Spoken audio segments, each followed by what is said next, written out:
नमस्कार, NMF news पर आप सभी का बहुत स्वागत। मैं हूं आपके साथ अभिषेक पुंडीर। गुजरात का बेट द्वारका 3 दिन से लगातार बुलडोजर की गरज से कांप रहा है, क्योंकि यहां जितना भी अवैध निर्माण, अवैध कब्जा सरकारी जमीनों पर किया गया था, वो सारा कब्जा लगातार ध्वस्त किया जा रहा है। आज पंजपीर नाम की एक मजार थी जिस पर बुलडोजर चलाया गया, उस जमीन को समतल बना दिया गया प्रशासन के द्वारा। वीडियोग्राफी उसकी की गई और बाकायदा ड्रोन से वीडियोग्राफी उसकी की गई।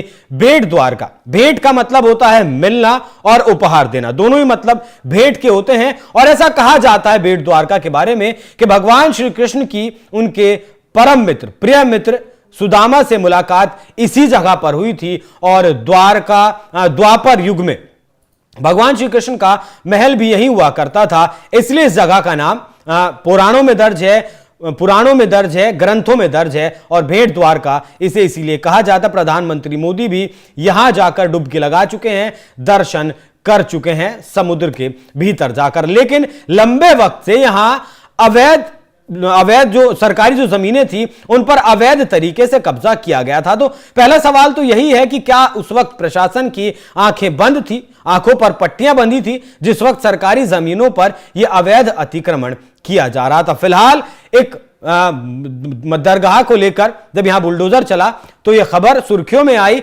और गुजरात की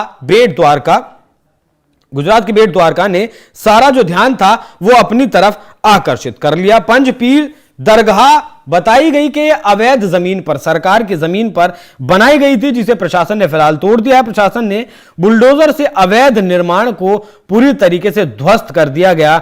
दरगाह ओखा में गुजरात मैरीटाइम बोर्ड की जमीन पर बनी थी और जो हिस्सा अवैध था उस हिस्से को तोड़ दिया गया। इस मस्जिद के साथ साथ 200 से ज्यादा घरों को तोड़ा गया और सरकारी जमीन को खाली करवाया गया। हालांकि प्रशासन की तरफ से 3 दिन पहले इन लोगों को नोटिस दे दिया गया था, लेकिन जब लोगों ने अपने मकानों को नहीं तोड़ा तब प्रशासन की तरफ से बुलडोजर लेकर जाया गया और 1000 जवान सुरक्षा में तैनात किए गए, जिससे कि किसी तरीके की कोई अनहोनी बेट द्वारका में देखने को ना मिले। हालांकि बेट द्वारका का जो मुद्दा है, बेट द्वारका का जो मसला है, वो लंबे वक्त से सुर्खियों में है। किस तरीके से बेट द्वारका की जो आबादी है वो बदल गई और जो बेट द्वारका जो जगह है, जिसे पुराणों के हिसाब से, पौराणिक मान्यताओं के, कथाओं के हिसाब से भगवान श्री कृष्ण की भूमि बताया जाता है, जहां ऐसा कहा जाता है कि ये जमीन, ये जगह आज भी भगवान श्री कृष्ण की कस्टडी में है, मतलब वो आज भी यहां विराजमान है। उस जगह पर लगातार लोग आते गए, घुसपैठी आते गए और लगातार घुसपैठ बढ़ती गई, लेकिन फिर भी उस तरफ किसी का ध्यान वहां नहीं गया। कई मान्यताएं है बेट द्वारका को लेकर। यहां ऐसी भी मान्यता है कि बेट द्वारका में चावल दान करने की परंपरा है।